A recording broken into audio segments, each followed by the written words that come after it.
तो आज का जो विषय है बड़ा प्यारा है। और दरअसल मार विजय के पहले ये विषय होना चाहिए था।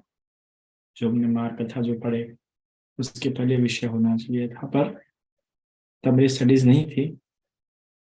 और तब थी मतलब बहुत सालों पहले दिया था मैंने प्रवचन, तो उसके बाद 3-4 साल पहले दिया था, तो इसलिए तो फिर से पढ़ना था।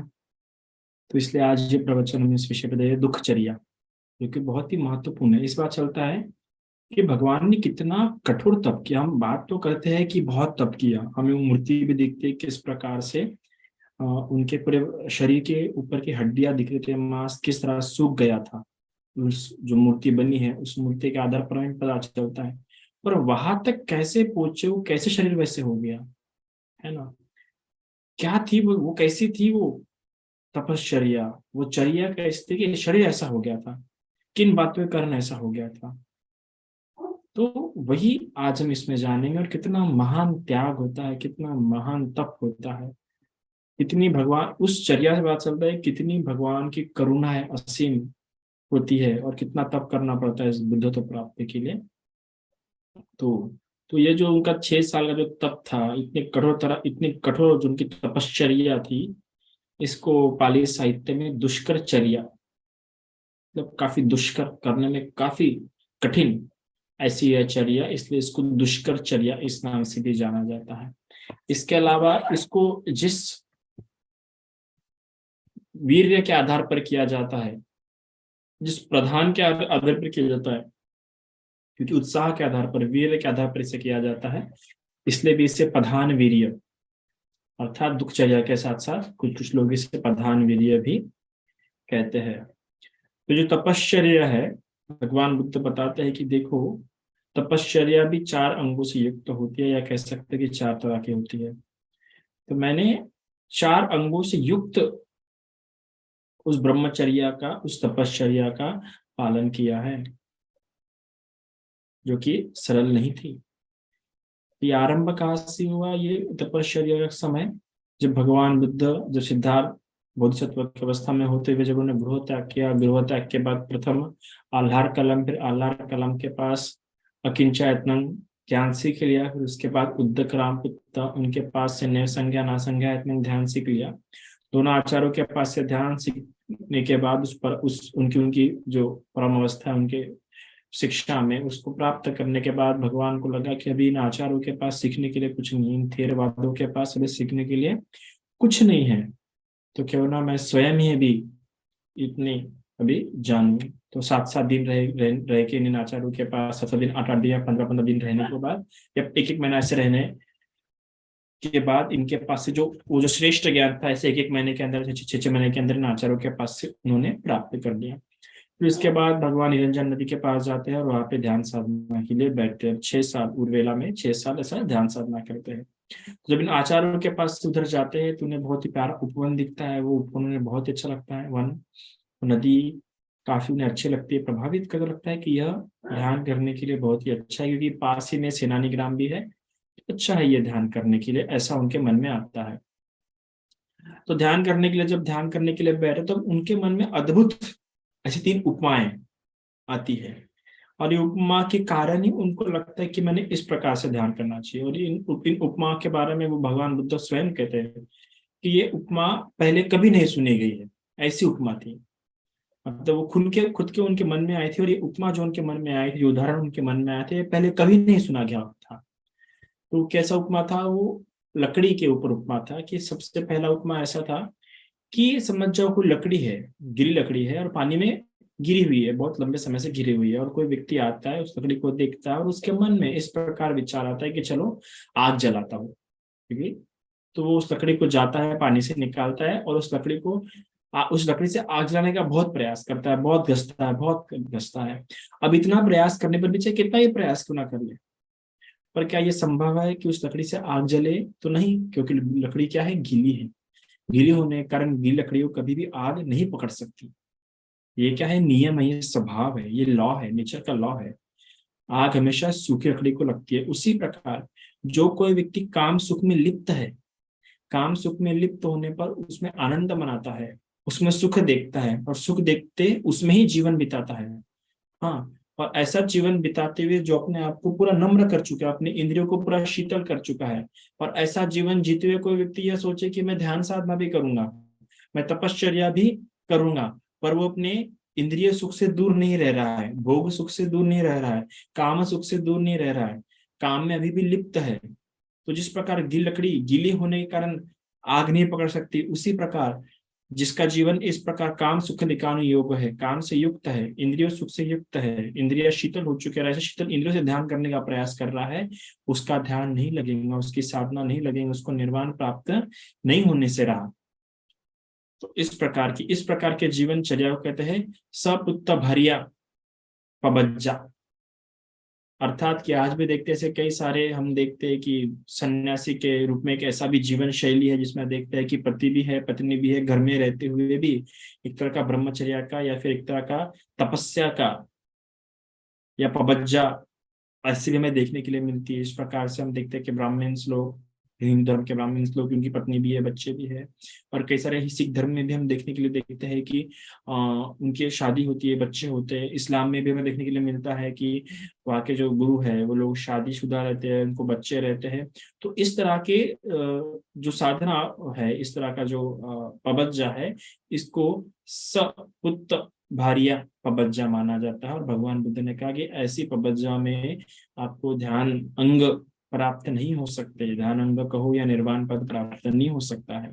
फिर दूसरी उपमा भगवान बुद्ध के बोधसत्व होते हुए ऐसी आया कि चलो भाई, कोई लकड़ी है, पानी से दूर है पर लकड़ी गीली है, क्या है, थोड़ा निकट है पानी के और लकड़ी गीली है, और कोई व्यक्ति सोचे कि चलो भाई इसे आग जलाने का प्रयास करता है और बहुत प्रयास कर रहा है, पर आग जलेंगी क्या, नहीं जलेंगी, क्योंकि भले ही वो पानी में नहीं होंगी, पर लकड़ी का स्वभाव कैसा है, लकड़ी कैसी गीली है। तो उसी प्रकार हम काम सुख से दूर हो गए होंगे, हम काम सुख में लिप्त, हम अभी काम सुख लिखानु योगो जीवन नहीं जी रहे, उतना इंद्रियों से, इंद्रियों में एकदम भोग विलास वाला जीवन नहीं जी रहे, उससे क्या है, दूर है। पर अभी भी हम अपने अपने जो मन से है इन सब बातों को दूर नहीं कर पाए हैं। अभी भी क्या है, हमारे मन में ये वितर्क उत्पन्न होते रहते हैं, उस वितर्क को लेकर, उन वितर्कों को अभी भी हम अपने मन में क्या देते हैं, स्थान देते हैं, है ना।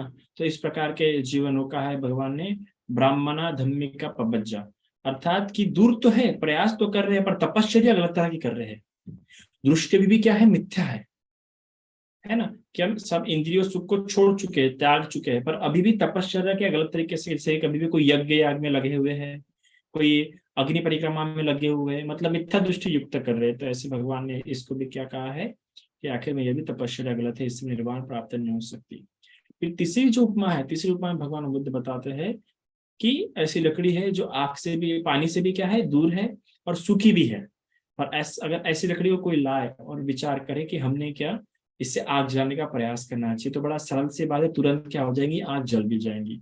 तो क्यों, क्योंकि वो गीली नहीं है और पानी से भी क्या है, दूर है। तो ऐसा व्यक्ति जो काम सुख से पूरा दूर है और उसका प्रयास भी सम्य क्या ठीक प्रकार से है, जिस प्रकार बोधसत्व करते हैं, तो ऐसे व्यक्ति को आज नहीं तो कल क्या हो जाता है, निर्वाण प्राप्त हो ही जाता है। इसे कहते हैं बोधसत्व पबज्जा या चर्या।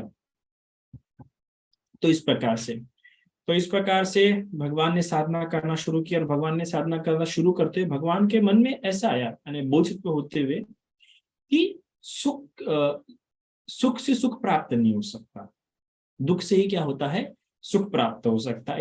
इसका तात्पर्य ऐसा है कि समझ जो हम अच्छा आराम का जीवन जी रहे हैं, ज्यादा तप नहीं कर, ज्यादा कठोर तपस्या नहीं कर रहे, अपने ज्यादा तप नहीं कर रहे हैं, मतलब जो नॉर्मल जीवन चल रहा है वैसा जीवन जी रहे हैं, ज्यादा प्रयास नहीं कर रहे हैं, तो ये सुखी जीवन होगा ना।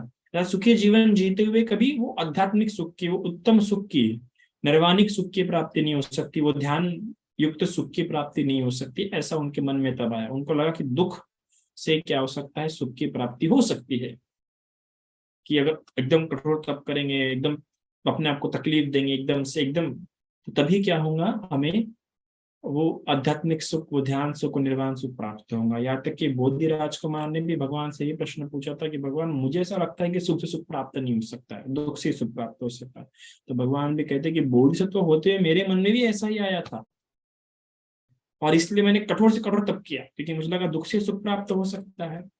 तो उसी तप के बारे में हम आज जानेंगे, जानने का प्रयास करेंगे। तो भगवान बुद्ध कहते हैं कि 4 अंगों से युक्त मैंने ब्रह्मचर्य का पालन किया है। कितने अंगों से? 4 अंगों से। तो कौन से अंग है? एक तपस्वी अंग, तपस्वी अंग। दूसरा रुक्षाचारी, अर्थात पाली में लुक्खो, रुक्षाचारी अंग। तीसरा जुगुप्सी अंग। और चौथा पविवित्तो अंग। इस प्रकार 4 प्रकार के अंगों से युक्त मैंने ब्रह्मचर्य का पालन किया है भिक्षु। तपस्वी, जब मैंने तपस्वी चर्या का पालन किया तो मैं तपस्वी में परम तपस्वी था, मेरे समान और किसी ने भी इतनी तपस्वी युक्त चर्या का पालन नहीं किया होगा। फिर वृक्षचारी में परम वृक्षचारी था, मेरे समान वृक्षचारी शायद ही कोई हुआ होगा। फिर जुगुप्स में अनुकंपा करने वाले में परम अनुकंपी था। उसी प्रकार एकांतवासियों में परम एकांतवासी था। अब कैसे वो परम थे, किस प्रकार उन्होंने एकदम कसौटी तक, एकदम टोक तक गए, हम वो देखने के लिए भी बोलेंगे।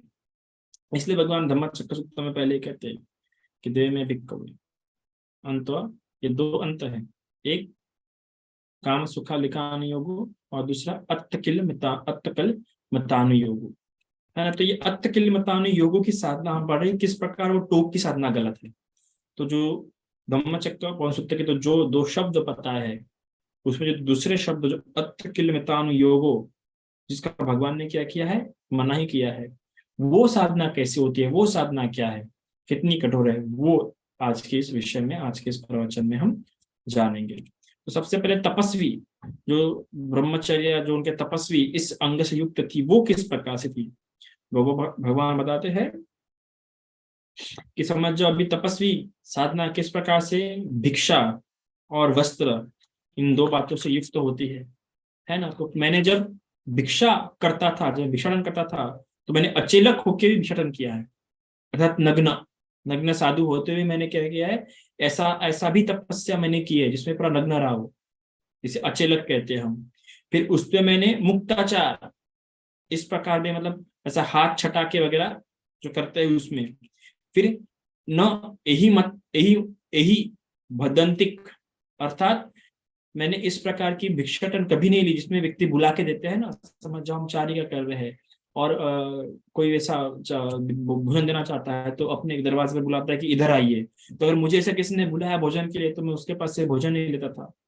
फिर इसके अलावा नटिष्ट बदंतिक, अर्थात कि किसी ने ऐसा कहा ठहरिए, अर्थात हम आगे बढ़ गए और पीछे से किसी ने आवाज दी ठहरिए, अगर ऐसा किसी ने कहा भिक्षण देने के लिए तो मैं उसके पास से भी स्वीकार नहीं करता था। आज भी जब सुबह सुबह जाते हैं भिक्षण के लिए तो वो कभी कभार आगे निकल जाते, तो पीछे से कोई आता था, कोई बुजुर्ग वगैरह होता है तो कहते हैं कि बनते ठहरिए ठहरिए, तो हम ठहर जाते हैं और ठहर के भिक्षण लेते हैं।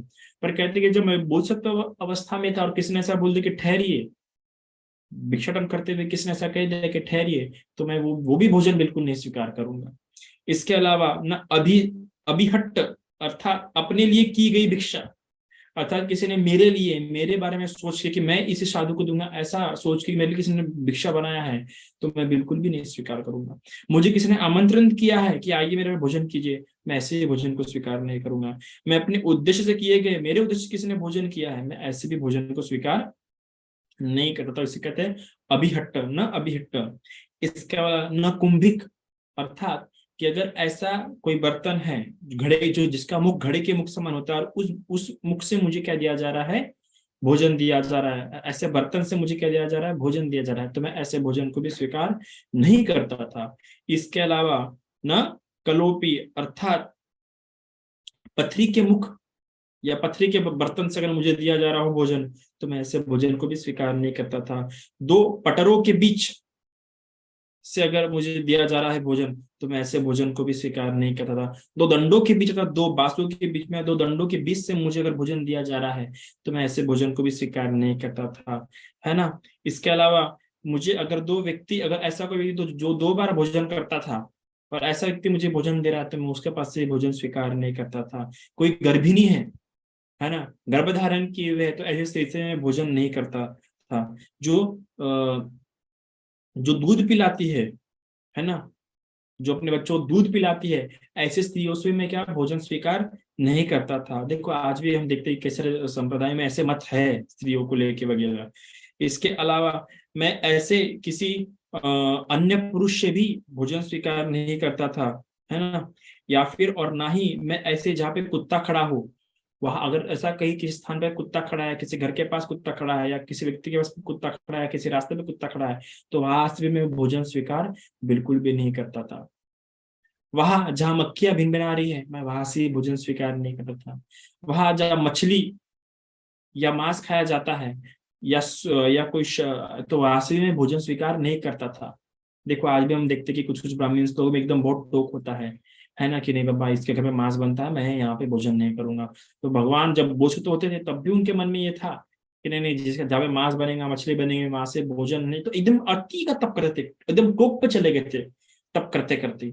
यहाँ तक कि जो कोई व्यक्ति शराब पीता होगा, जहाँ पे शराब मिलती होंगी सूरा, वहां पे कभी मैं भोजन स्वीकार नहीं करता था। जो ऐसी चावल से बनी शराब सेवन करता हूँ जहाँ पे बेच जाती होंगी, वहां का भी मैं भोजन स्वीकार नहीं करता था। यहाँ तक कि अर्धमासिका, है ना, मतलब कि मैंने क्या किया फिर, मैंने मतलब एक एक आहार का अर्थात कि फिर मैंने ऐसा कर दिया कि मैंने एक दिन में सिर्फ एक बार भोजन करना स्वीकार किया। एक एक दिन में सिर्फ एक बार भोजन करना शुरू कर दिया। फिर एक समय ऐसा आया कि दो आहारी का अर्थात 2 दिन में एक बार भोजन करना स्वीकार किया। फिर ऐसा ऐसा करते करते एक समय ऐसा है कि साप्ताहिक अर्थात एक हफ्ते में सिर्फ एक बार भोजन करना स्वीकार किया। फिर एक समय ऐसा आया कि 15 दिन में एक बार क्या क्या करना स्वीकार किया, मैंने भोजन करना स्वीकार किया। फिर इसके अलावा सप्ताहारी अर्थात कि सिर्फ 7 घास खाऊंगा, या सिर्फ सात, ऐसा समय है कि सिर्फ 7 घरों से क्या लूंगा, भिक्षा लूंगा, उससे ज्यादा घरों से भिक्षा नहीं लूंगा। फिर एक समय ऐसा आया कि सिर्फ 2 घरों से भिक्षा लूंगा, उससे ज्यादा भिक्षा नहीं लूंगा। फिर एक समय ऐसा आया कि सिर्फ एक घर से भिक्षा लूंगा, उससे ज्यादा भिक्षा नहीं लूंगा। फिर एक समय ऐसा भी आया कि सिर्फ एक कलछी मतलब एक चम्मच ही भिक्षा लूंगा, उससे ज्यादा भिक्षा नहीं लूंगा। फिर एक समय ऐसा आया कि सिर्फ 7 निवाले खाऊंगा। फिर एक समय ऐसा आया कि सिर्फ 2 निवाले खाऊंगा। और फिर एक समय ऐसा आया कि सिर्फ एक निवाला खाऊंगा। और ऐसा करके क्या करूंगा, अपना विश्राम, मतलब 15 दिनों में सिर्फ एक निवाला खाऊंगा। और फिर एक समय ऐसा आया कि 15 दिनों में सिर्फ एक दाना जो होता है ना, 2-3 दाने जो चावल के या तिल के वगैरह, सिर्फ वो खा के 15 दिन में एक बार। ऐसा करके क्या करूंगा, अपना जीवन अपने तपश्चर्या करूंगा। इतना भगवान बुद्ध का भोजन के मामले में इतने तपस्वी थे वो। इसके अलावा फिर देखते हैं कि भगवान आगे भी, फिर भगवान ऐसा कहते हैं कि एक समय ऐसा कि मैंने तृण भक्षी, गोबर भक्षी, गोबर खाना भी क्या किया, शुरू किया। फिर मैंने एक समय ऐसा भी आया कि जो पेड़ों से जो फल गिरेंगे या जो पत्तियां गिरेंगे, सिर्फ उन्हीं का मैं आहार बना के करूंगा। तो पत्तियों का जूस बना के, जो पेड़ों से जो पत्तियां गिर चुके तोड़ूंगा नहीं, जो पत्तियां गिर चुके हैं, जो फल गिर चुके हैं वही खाऊंगा, उसके अलावा और कुछ नहीं खाऊंगा। तो देखिए भोजन के मामले में भगवान बुद्ध क्या एक टोक पे चले गए, एक टोक पे। सोचिए जब भगवान बुद्ध ने मतलब बोधिसत्व होते हुए जिस तरीके से उन्होंने संकल्प किए कि मैं ऐसे इसके पास से स्वीकार करूंगा, इसके पास स्वीकार नहीं करूंगा, तो कितना दुर्लभ है ऐसे लोग भी मिलना। क्योंकि हम देखते हैं कि भिक्षाटन करते हुए कैसे लोग ऐसे आवाज लगा देते हैं कि रुक जाइए। ऐसे भिक्षाटन करते हुए कई लोगों में श्रद्धा आ जाती है कि नहीं मैं इसके लिए स्पेशल बनाऊंगा। या हम देखते हैं कैसे लोग गर्भिणी होते हैं, है ना। फिर कैसे ऐसे देखते हैं कि दूध पिलाने वाले माए होते हैं जिनका बच्चों को दूध दूध पिलाते रहते हैं। तो कितना दुर्लभ हो जाता होगा भगवान को भिक्षाटन मिलना, कि कितने सख्त हो गए थे नियमों में, वो एकदम टोक पे चले गए थे नियम पालन करते करते, कि नहीं इस प्रकार से नहीं, उस प्रकार से नहीं। और भगवान कहते भी है कि इस प्रकार साधना करते हुए खुद को तकलीफ दे रहा था, दूसरों को भी मैं तकलीफ दे रहा था। फिर कई लोग के मन में आता हूँ कि मुझे करना है, पर भगवान बुद्ध के मतलब बोधिसत्व होते हुए उनके संकल्प थे कि नहीं ऐसा नहीं, इसके पास स्वीकार नहीं करूंगा, उसके पास स्वीकार करूंगा। तो पर तब और दूसरों मतलब स्वयं को भी पीड़ित करते हुए, दूसरों को भी पीड़ित करते हुए मैंने ये साधना किया। तो इस प्रकार से कितना दुर्लभ हो गया होगा उनको भिक्षा अन्न मिलना, इस समय पता चलता है। फिर भगवान कहते हैं कि वस्त्र के मामले में भी जब बात आई, तो वस्त्र के मामले में मैंने भी एकदम सने हुए वस्त्र, ऐसे वस्त्र पहनना शुरू किया। फिर शमशान के वस्त्र वो पहनना शुरू किया। फिर मुर्दे के कपड़े, जो मुर्दे थे उनके कपड़े से, उनके कपड़े पहनना भी मैंने क्या किया, उनके कपड़ों से वस्त्र बना के, मतलब जो चिवर है उस समय का जो उनका जो होगा, वो भी मैंने पहनना शुरू किया। 500 को लेकर जो फेंके हुए जो कपड़े थे चितड़े, उससे चिवर बना के पहनना भी मैंने शुरू किया। यहाँ तक कि एक छाल वाले, मृग चर्म वाले, इस प्रकार से भी मैंने क्या पहना है। इस प्रकार के वस्त्र भी मैंने पहना है। और केश कंबल अर्थात बालों से जो बनते हैं वस्त्र, वो भी हमने पहन के देखे हैं, है ना। तो इस प्रकार से फिर ऐसी साधना की कि अपने केस दाढ़ी नोचूंगा, मतलब उसे नोच के निकालूंगा। ऐसे करके मैंने क्या किया, साधना करने का प्रयास किया है। ऐसा नोच के निकाल देते, उसका भी मैंने क्या साधना करने का प्रयास किया है। इसके अलावा वृक्षाचर्य, वृक्षाचर्य में भगवान बुद्ध बताते हैं कि मैं सालों साल नहाता नहीं था, तो मेरे ऊपर क्या होती थी, पपड़िया, जो मैल की है ना, वो पपड़ी जमता थी और पपड़ी से गिरती थी। पर फिर भी मेरे मन में उसके लिए गिरनी आती थी, और ना ही मैं नहाता था कि नहीं नहीं मैंने अपने शरीर को साफ करना चाहिए, गंदा नहीं होना चाहिए, घिन उत्पन्न होने देता नहीं था। और ना ही किसी और के पास में अपने शरीर को धुलवाता था। इतनी ऐसी पपड़ी जम जाती थी, भगवान ने कहा इतना मेरा वृक्षचर्य का थी चर्या होती थी। इसके अलावा जुगुप्सा अर्थात अनुकंपा, तो मैं हर जब भी विचरण करूंगा, टहलूंगा, कहीं भी जाऊंगा, कहीं भी आऊंगा, तो हर एक प्राणी का स्मरण करते हुए कि किसी प्राणी को मेरे कारण कोई हानि नहीं होनी चाहिए, ऐसा विचरण करते हुए मैं विचरण करता था। यहाँ तक कि मुझे जल के बिंदु तक पे दया आती थी, उनको लेके मेरे मन में कहती करुणा थी, जल के बिंदु तक के लेके। इतनी भगवान बुद्ध करुणा में, जुगुप्स में इतनी उन्होंने साधना की है। इसके अलावा भगवान कहते हैं कि एकांत सेवन, एकांत सेवन में भी मैंने ऐसे प्रकार का एकांत सेवन किया है कि अरण्य में ऐसे ऐसे भयंकर से भयंकर अरण्य में जाऊंगा कि लोग अगर किसी को पता चलेंगे कि कोई कोई आदमी वहां पे साधना कर रहा है, इतने गहर, इतने घने जंगल में, इतने जहाँ पे सूरज किरण भी ठीक प्रकार से पूछती नहीं होंगी, तो लोग के मन में ऐसा आता था कि अरे पागल है क्या इंसान, कोई पागल ही होगा, इतने गहरे जंगल में क्या कर पाता हूँ, साधना करता हूँ। और साधना करते वक्त कोई व्यक्ति, कोई ग्वाला, कोई चरवाहा वगैरह वगैरह उस जंगल में आएगा, तो वो मुझे देखे ना और मैं उसे देखूं ना, इस प्रकार से मेरा व्रत रहता था। तो मैं और अंदर अंदर जाऊंगा या दूसरे जंगल में जाऊंगा, इस प्रकार से होता था मेरा साधना एकांत एकांत सेवन में। तो इस प्रकार से भगवान ने एकांत सेवन किया है। इसके अलावा भगवान बुद्ध कहते हैं कि विकट भोजन, मैंने विकट तरह का भोजन भी किया है। अर्थात किसी कोई तरुण तरुण गाय का बछड़ा होता था और जो अपनी माँ का दूध पीता था, मैंने उसका गोबर खाना भी शुरू किया था। यहाँ तक कि स्वयं का मल मूत्र भी मैंने आहार के रूप में खाया है, आहार के रूप में स्वीकार किया। बाहर का सब आहार त्याग के मैंने खुद का मल मूत्र भी किया है, उसको आहार के रूप में स्वीकार किया है, भोजन किया है उसका मैंने, ऐसा भगवान बताते हैं। तो इतना भगवान बुद्ध कर रहा है। देखिए कि साधना में भगवान बुद्ध कहते हैं कि जब ठंडी का मौसम हुआ करा था, अक्सर माघ पूर्णिमा का, माघ महीने का अंत के 4 दिन और फाल्गुन पूर्णिमा के पहले के 4 दिन से 8 दिन, जब एकदम खतरनाक ठंड होता हुआ करती थी, तब एकदम घने जंगल में रहता था, एकदम घने जंगलों में, एकदम जहाँ पे ठंडी सबसे ज्यादा लगती थी। तो इतनी मैंने साधना की। जब गर्मी का मौसम होता था तो मैं एकदम खुले आसमान के नीचे, एकदम खुले मैदान में, और वो भी जब सबसे ज्यादा गर्मी होती थी, एकदम वहां पे क्या करता था, विचरण करता था, टहलता था। इस प्रकार की मेरी क्या रही है, साधना रही है। फिर उपेक्षा विहारों में, जिस प्रकार उपेक्षा भाव में मैंने मुर्दे की हड्डियां को सिरहाने रख के शमशान में सोया हूं मैं, ये मेरा उपेक्षा विहार रहा है। इसके अलावा कोई अगर मैं ऐसा सोता था तो कोई चरवाहा आके मुझ पे थूकता था, मुझ पे मुतता था, मुझ पे धूल फेंकता था, यहाँ तक कि मेरे कानों के छिद्र में मैल डालता था, पर फिर भी मैंने अपने मन में उसके प्रति थोड़ा सा ही बुरा भाव आने नहीं दिया, ना उसके प्रति मैं बुरे प्रकार से विचार करता था। तो ये मेरा उपेक्षा विहार था। इस प्रकार शुद्धि को लेके अलग अलग मत प्रचलित थे। भगवान बुद्ध कहते हैं कि कोई कोई ऐसा मानता था उस समय कि आहार से क्या होती थी, शुद्धि होती थी। तो जब ऐसा मैंने सुना था, ऐसे भी कोई दुष्ट लोग थे कि जिनका मानना था कि आहार करने से भी क्या होती है, व्यक्ति की शुद्धि होती है। तो मैंने बेर खाना शुरू कर दिया, बेरों का चूर्ण बना के खाना शुरू कर दिया, बेरों का शरबत बना के पीना शुरू कर दिया। इसी प्रकार बेरों से अलग अलग जो जो आहार बनता है वो सब करना शुरू किया। एक बेर, यहाँ तक कि मैं एक बेर, सिर्फ एक बेर खाना शुरू कर दिया।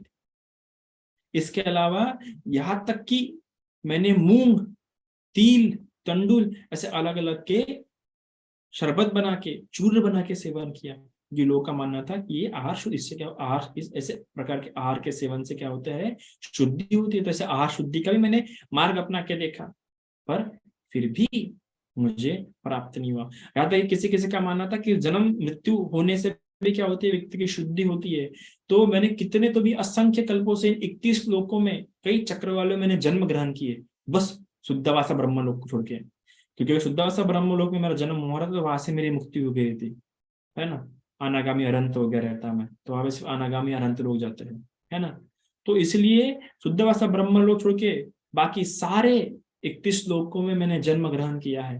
जैसे जन्म मृत्यु मेरी हुई है, पर फिर भी मेरी उससे शुद्धि नहीं हुई। यहाँ तक कि इसके अलावा किस किस की ऐसी ऐसा मानता कि उत्पत्ति से शुद्धि होगी, तो मेरी 21 लोकों में उत्पत्ति हुई है, पर फिर भी मेरी क्या हुई, जो शुद्धि मुझे चाहिए थी वो शुद्धि प्राप्त नहीं हुई। आवास, तो मैंने ऐसे कितने तो भी जन्मों में अलग अलग तरह के आवासों में रहा हूं, अलग अलग पाली बोध किए हैं मैंने, पर फिर भी क्या, मेरी शुद्धि नहीं हुई जिस प्रकार की शुद्धि मुझे चाहिए। यहाँ तक कि अग्नि परिचर्या, हवन, मैंने कई तरह के हवन किए हैं, पर उन हवनों से भी क्या हुई, शुद्धि जैसे चाहिए वैसे शुद्धि प्राप्त नहीं हुई। यहाँ तक यज्ञ तक किए हैं, पर उन यज्ञों से भी जैसी शुद्धि चाहिए वैसी शुद्धि मुझे बिल्कुल भी प्राप्त नहीं हुई। मैं इतना कठोर तब क्यों किया, क्योंकि मेरा ऐसा मानना था, बोल सकते होते हुए, कि सुख से सुख प्राप्त नहीं होगा, दुख से दुख ही प्राप्त होता है, तो दुख से ही क्या होता है, वो परम सुख प्राप्त होता है। तो ऐसा मेरा मत होने के कारण इतनी कठोर तप किया। याद तक के बताते हैं, जब मैंने साधना करना शुरू किया तो मेरे मन में ऐसा आया कि क्यों ना मैं दांत पर दांत रखकर जीवा से तालू को दबाकर मन से मन का निग्रह करूं। इस प्रकार मेरे मन में आया, मैंने दांतों पर दांत रखा, जीवा से तालू को दबाया और मन से मन को निग्रह किया, दबाया, संतापित किया। ऐसा करने से कहते हैं कि मेरे कांख से पसीना छूटने लगा, और मुझे ऐसा प्रतीत होने लगा कि जैसे कोई बलवान पुरुष सिर से या कंधे से पकड़कर मुझे निगृहित कर रहा है, मुझे दबा रहा है। इस प्रकार से वो साधना, उस साधना में मुझे ऐसा अनुभूति हुई।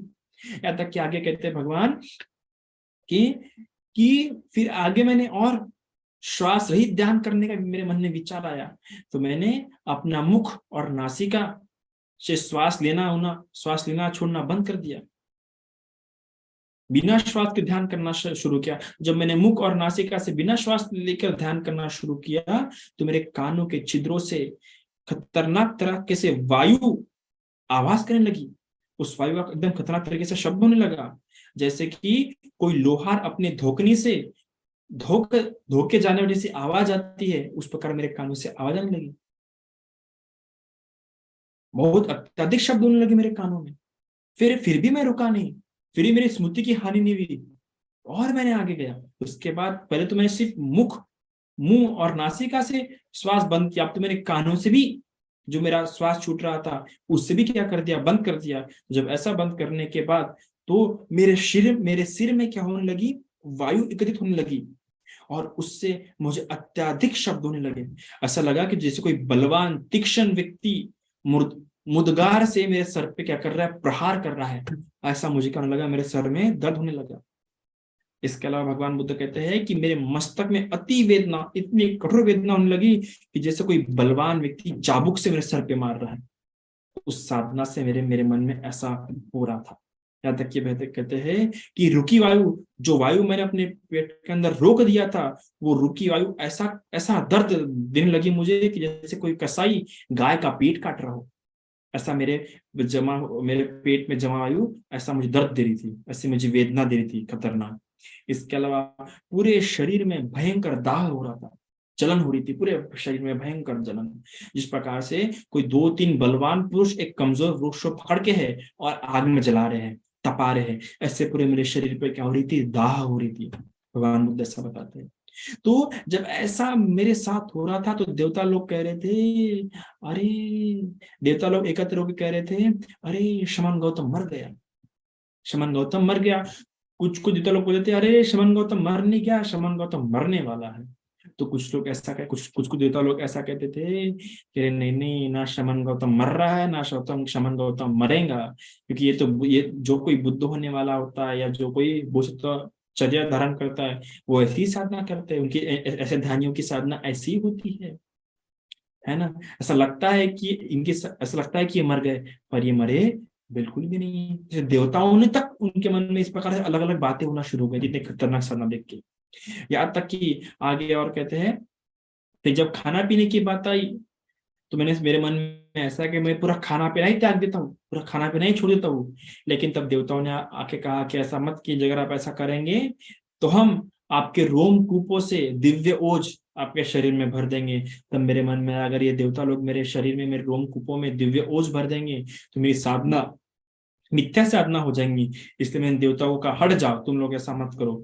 इस प्रकार से मैंने उनको ऐसा करने नहीं दिया। और फिर थोड़ा थोड़ा करके मैंने क्या किया, आहार कम कम करता गया। मूंग का जूस, कुल्हा का जूस, ऐसे अलग अलग तरह का जूस खाना क्या किया, शुद्ध अन्न का जूस, शरबत पीना क्या किया, शुरू किया। इससे क्या हो गया, मेरा शरीर अधिक से अधिक रुक्ष होते गया। अधिक से अधिक मेरा क्या हो गया, शरीर पतला होते गया, मेरा मांस क्या होता गया, सूखता गया। जिस प्रकार से कोई वृक्ष हो और उस वृक्ष के पूरी पत्तियां झड़ जाए, वो वृक्ष पूरा सूख जाए, है ना, तो उस वृक्ष की हर एक टहनी वगैरह कैसे पूरी दिखना शुरू हो जाती है, उसी प्रकार मेरे शरीर के सारे हड्डियां दिखना क्या हो गए, शुरू हो गए थे। मेरे शरीर की हर एक हड्डी पूरी साफ साफ दिखना क्या हो गई थी, शुरू हो गई थी। मेरे चूतड़ ऊंट के पैरों की तरह क्या हो गए थे, पतले हो गए थे।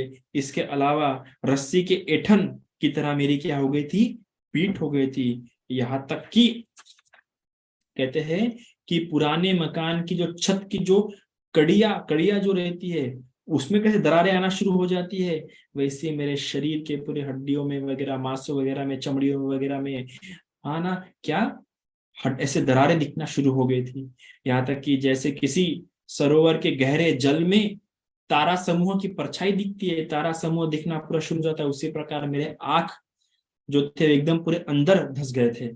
यहाँ तक कि जैसे कच्ची लोहे, जैसे कि कोई लौकी होती है, जो कच्ची लौकी होती है, जो हवा और धूप के कारण पूरी सिकुड़ जाती है, सूख जाती है, उसी प्रकार मेरे चेहरे का मांस, मेरा चेहरा क्या हो गया था, पूरा सिकुड़ गया था। यहाँ तक कि उस समय अगर मैं अपने पेट को हाथ लगाऊंगा तो पीठ की हड्डी लगती थी, और पीठ को हाथ लगाऊंगा तो सामने का पेट लगता था।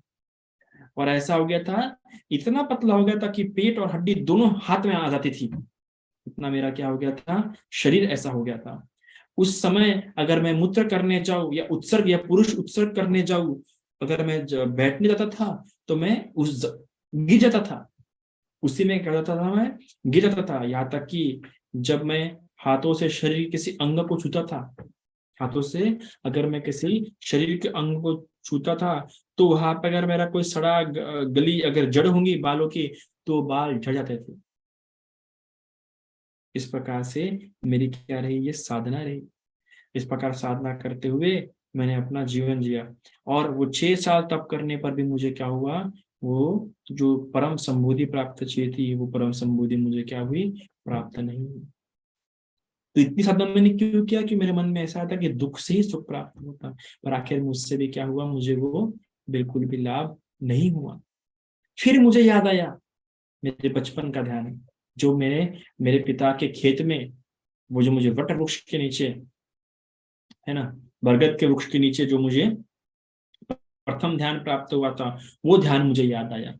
तब मुझे समझ में आया, क्या मैं उस सुख से डर रहा हूँ, पर वो सुख तो काम युक्त सुख नहीं है, इंद्रियों को शीतल करने वाला सुख नहीं है। तो फिर उसको ध्यान करने के लिए फिर मेरे मन में आया कि वो ध्यान मुझे शरीर से प्राप्त नहीं होगा। फिर मैंने भिक्षाटन करना शुरू किया, और जब मैंने ये मत अपने 5 परिवारों के सामने रखा तो उन्होंने मुझे छोड़ दिया।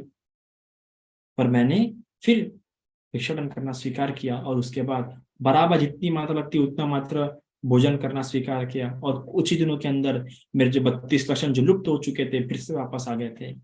और फिर से फिर मैंने ध्यान करना शुरू किया। फिर रहते देखते देखते मुझे प्रथम ध्यान, द्वितीय ध्यान, ऐसे 8 ध्यान क्या हुए, प्राप्त हुए। तो इतना साधना करने पर भी मुझे क्या हुआ, वो लाभ नहीं हुआ। तो इस प्रकार विचार मत करो कि दुख से सुख प्राप्त होता है। जीवन हमेशा मध्यम होना चाहिए। तो इस प्रकार से हम देखते हैं कि भगवान की साधना कितनी कठोर थी। तो इस प्रकार से भगवान का ये दुष्कर चर्या थी। तो इसका कारण भगवान खुद ही बताते हैं कि मुझे ये 6 साल इतनी कठोर दुष्कर्मचर्या इसलिए भी करनी पड़ी, क्योंकि हम कुछ कुछ बुद्ध का देखते हैं, कुछ कुछ बुद्ध सिर्फ 7 दिन किए, कुछ उन्होंने सिर्फ 6 महीना किया, कुछ उन्होंने सिर्फ 1 साल किया। पर इनको 6 साल इसलिए करनी पड़ी क्योंकि कश्यप बुद्ध के बारे में जब वो साधना करने बैठे थे, तो ये बोधिसत्व होते उन्होंने उसके बारे में ऐसा बोला था कि इतनी दुर्लभ बोधि इस मथमुंडे को थोड़ी प्राप्त होंगी। सिर्फ ऐसे एक छोटे से वाणी के दुष्कर्म कारण इनको 6 साल इतनी कठोर दुष्कर्मचर्या करनी पड़ी। तो इस प्रकार से भगवान की ये दुष्कर्मचर्या थी। देख सकते हैं कि भगवान ने कितना कठोर से कठोर तप किया, कितना। कि इसलिए भगवान बुद्ध कहते हैं कि शायद ही किसी व्यक्ति ने इतने कठोर तपश्चर्या किया होगा। ठीक है, इतना आज के लिए काफी है। साधु साधु साधु।